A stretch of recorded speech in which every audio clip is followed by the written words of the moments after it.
Please मेरी videos को like और शेयर कर दीजिए, और अगर आप मेरे चैनल पे नए हैं तो मेरे चैनल को सब्सक्राइब भी कर लीजिए। बहुत शुक्रिया आप सबका।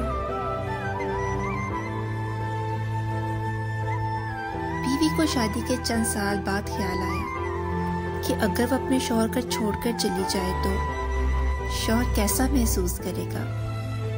ये ख्याल उसने कागज पर लिखा, अब मैं तुम्हारे साथ और नहीं रह सकती।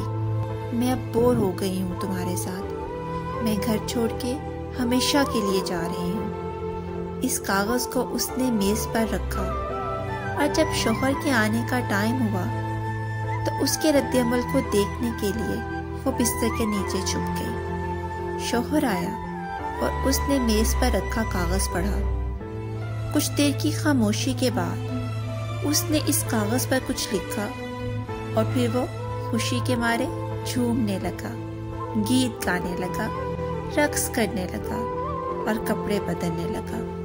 फिर इसने अपने फोन से किसी को फोन किया और कहा, आज मैं आज़ाद हो गया हूँ। शायद मेरी बेवकूफ़ बीवी को समझ आ गई कि वो मेरे लायक थी ही नहीं, लिहाजा आज वो घर से हमेशा के लिए चली गई है। इसलिए अब मैं आज़ाद हूँ और कपड़े बदल के तुमसे मिलने के लिए आ रहा हूँ। तुम भी तैयार हो गए, मेरे घर के सामने वाले पार्क में अभी आ जाओ। शौहर बाहर निकल गया।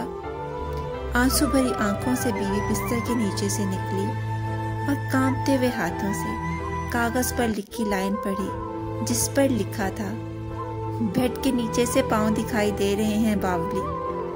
पार्क के करीब वाली दुकान से ब्रेड लेके आ रहा हूँ, तब तक चाय बना लेना। मेरी जिंदगी में खुशियाँ भी तेरे आने से हैं, आधी तुझे सताने से हैं, आधी तुझे मनाने से हैं। Always love you. अब झूमने की बारी बीवी की थी।